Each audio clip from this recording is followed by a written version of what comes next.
Hello and welcome to this story, a story that will hopefully benefit 30 minutes of your life, a story that will leave you feeling warm, connected, and really connected in with perhaps the animistic view of Midwinter, a view that our ancestors maybe would have taken during the Paleolithic years of their lives, of the lives of our people.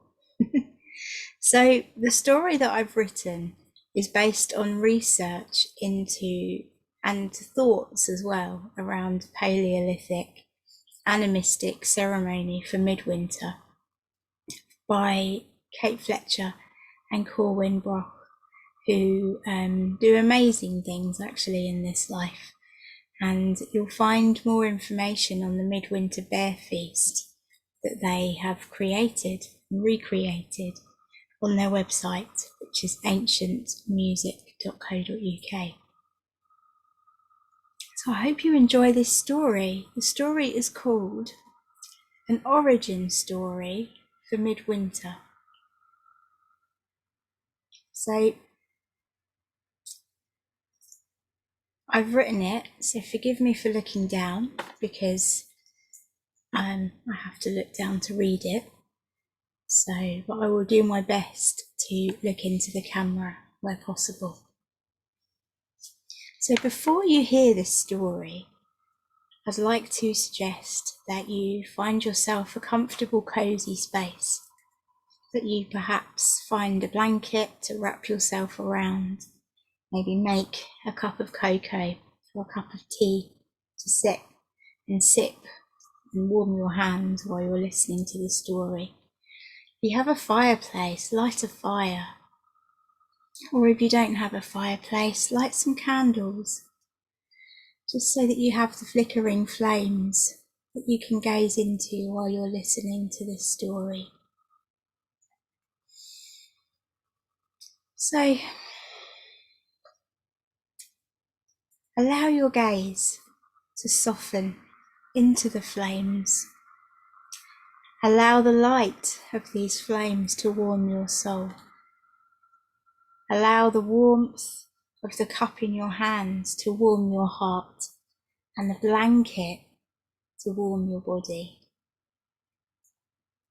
As your gaze softens, take your mind's eye to a place on earth long before your birth, a time when fire was the fuel of life, a time when our people knew the land, when they knew the stars, the cycles, and knew they were part of Earth's fabric. A time when our people knew where they came from and knew where they would return to when they left life's stage. It was a time a great story of origin was held deeply, with love and honour in the hearts of our distant family. This story was that of a cave dweller, a honeypaw, a snubtail, a brown-furred being that died in winter and returned each spring. This cave-dwelling being went each winter into the depths of the caves of our people's ancestors. This huge fur-covered being emerged each spring with unspoken tales of their time with death in the cave with our people's ancestors. To our people, this must have held an untouched wisdom of the earth, of the mystery of life. This being also returned in spring, emerging from the death of winter with small cave dweller cubs, emerging as if they were gifts from their ancestors perhaps. This is a memory held in the hearts, souls and bones of our people from this time before you and I had the opportunity to walk Earth's stage. A memory and knowing that they were all children of the big furry cave dweller who could stand high on hind legs just as they could and just as you and I can. The cave-dwelling being was the distant father of the people of these lands, great Utsu, once an orphaned cub brought back from the tribe's first hunt, and thereafter all were descended from him.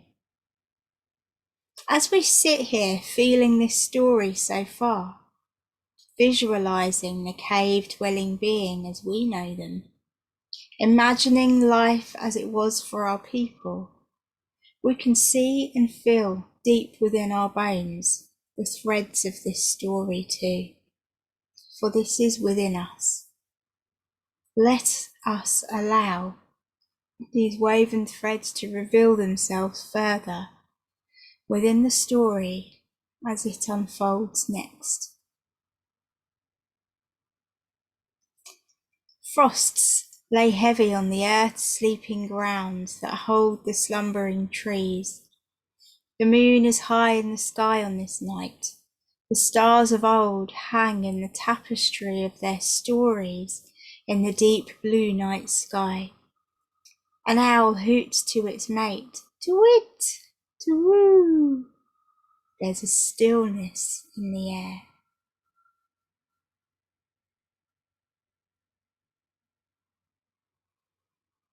A smell of wood smoke and light from the fires of the village roundhouses stains the stillness of the air. A man of many seasons dressed in warm furs, furs from the cave dwellers of the past. He enters the night stillness from the warmth of his home. He looks up to the north to see the familiar stars of the great Ursa Major watching him.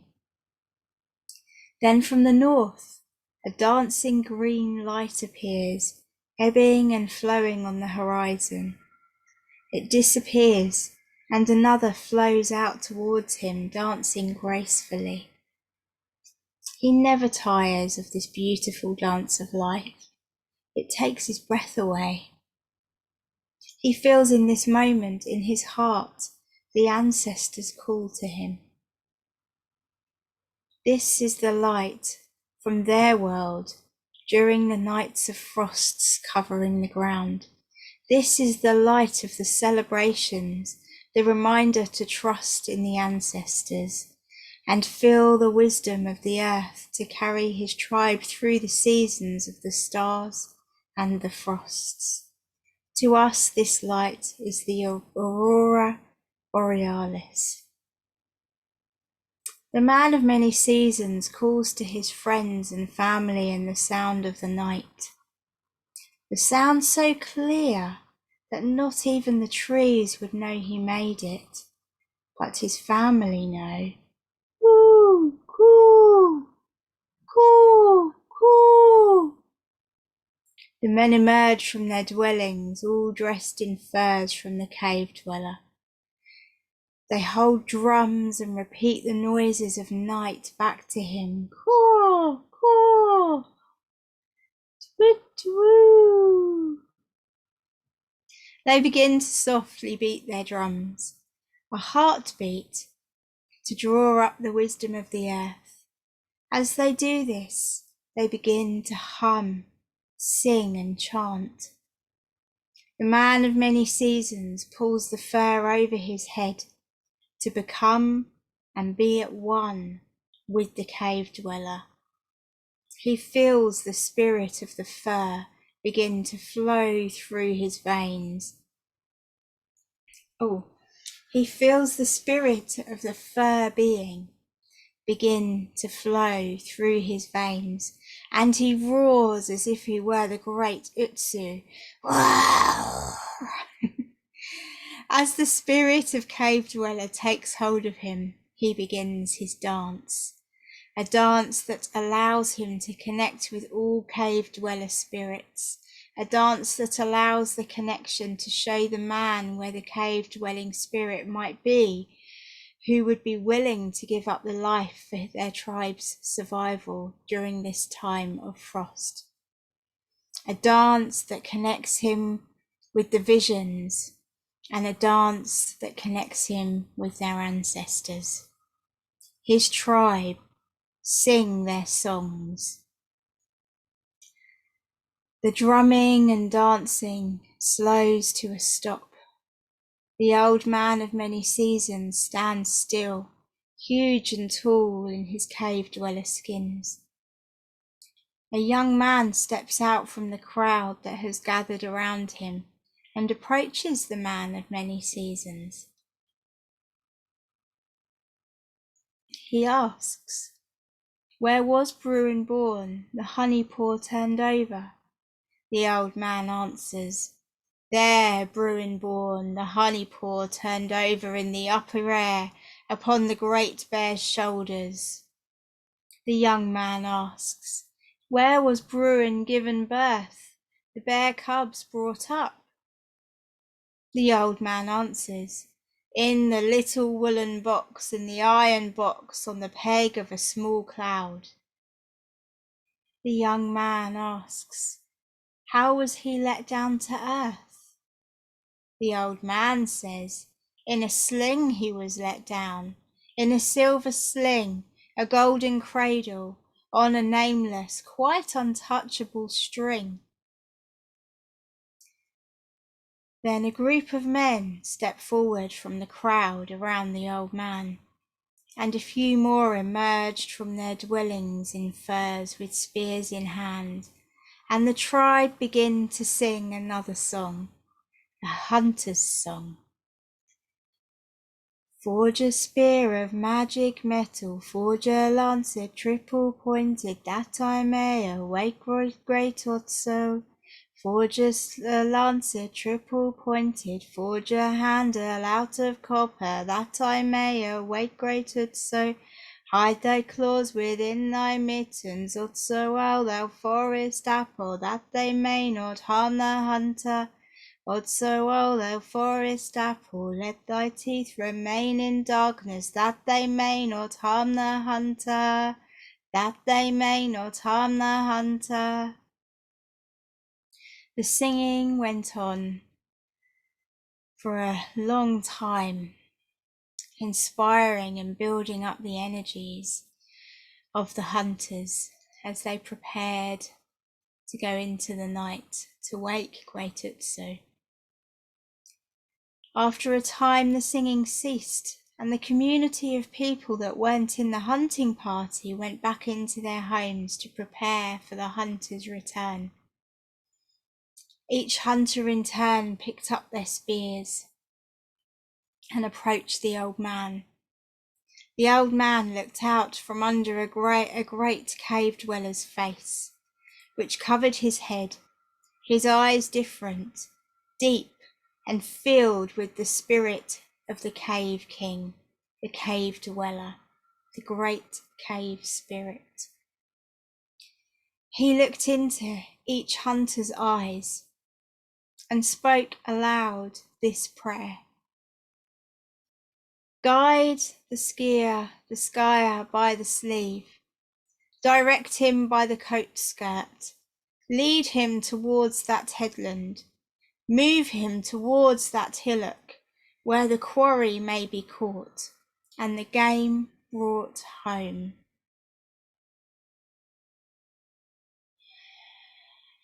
The old man then spat on a huge bundle of mugwort.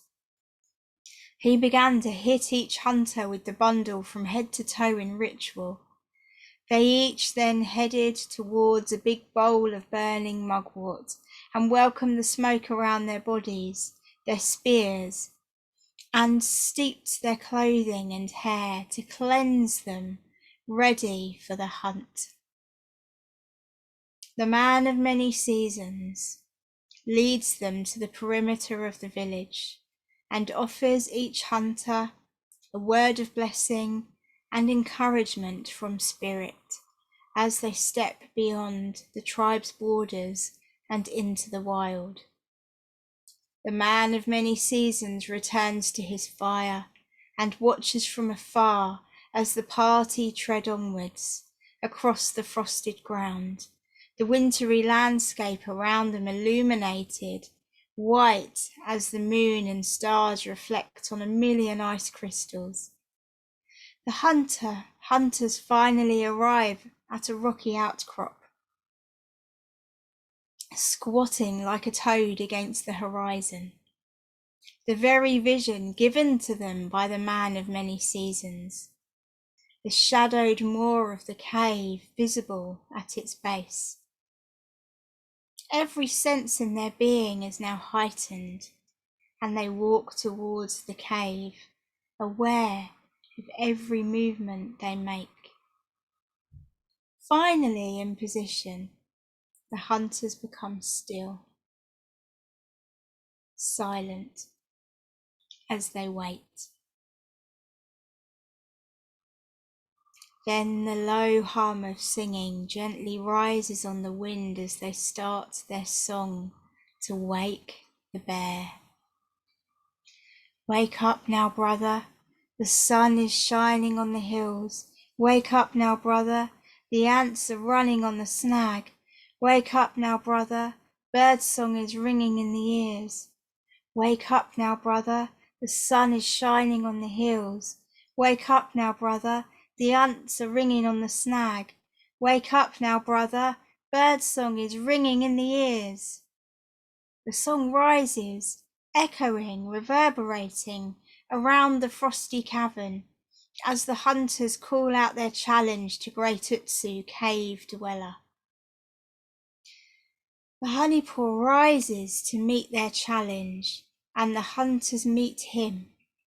Iron against fur, claw against flesh, the growls and cries of battle fall silent, and the son of Ursus spills his life onto the stone, but has taken his payment in blood. The hunters kneel in front of great Otso and honour their life, giving thanks that through his death their tribe may yet live. Be thou praised, O mighty Otso, as thou givest me great otso, givest me the forest apple, thanks to be paid to thee unended. The hunters bear their guest home, through the icy hills meeting the rising sun, until he is brought before the doors to the largest village roundhouse. From within, yellow light spills out against the pre-dawn darkness. The sound of singing can be heard from inside as the non-hunters prepare for the feast to come. Then the oaken doors swing open. Wide, bright light and joyous sounds washing over the victorious hunters, welcoming the hunters in from the cold. They carry their guest to his place of honour on the altar in the centre of the roundhouse. Throughout the day, the tribes sing, offering prayers and dance and celebrate the life of their guest of honour. They sing another song. Bigfoot, Broadfoot, Lightfoot, Sticky Mouse, Short-tail, Bobtail, Snub-nose, Honeypaw, Wild Dweller, Footstep, Widener, White Nighttime Prowler, Golden Feet, Bee-Wolf, Forest Apple, Winter Sleeper, Golden Friend, Earth Owner, Forest Master, Mountain Ruler, Golden King. As the solstice sun once again dips below the horizon, ready to take its longest rest before its return in morning, the people of the tribe prepare to say farewell to wise Otso.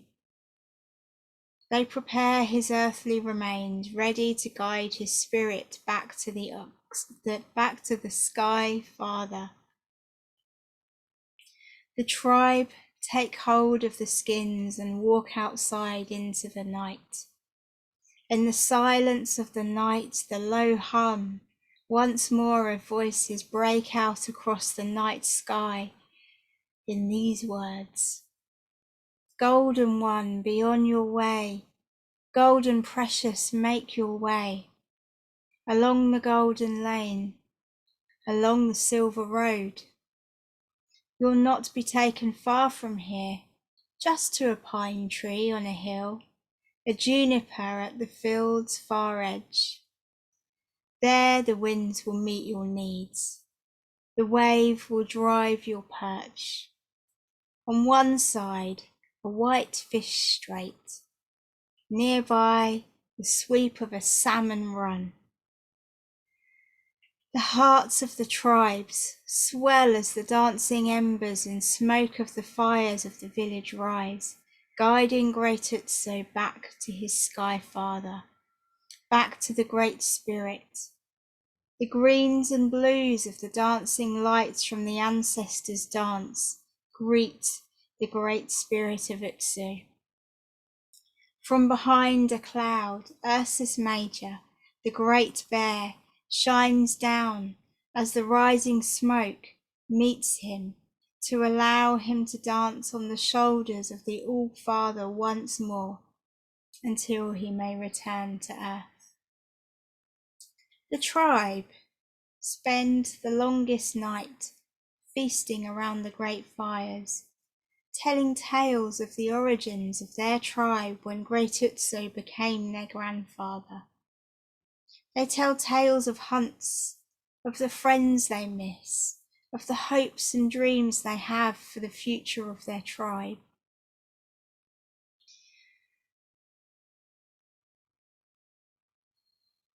All night the fires burn, until they fade into the embers as the sun rises to begin warming the lands and lengthening the days once more with the return of the light.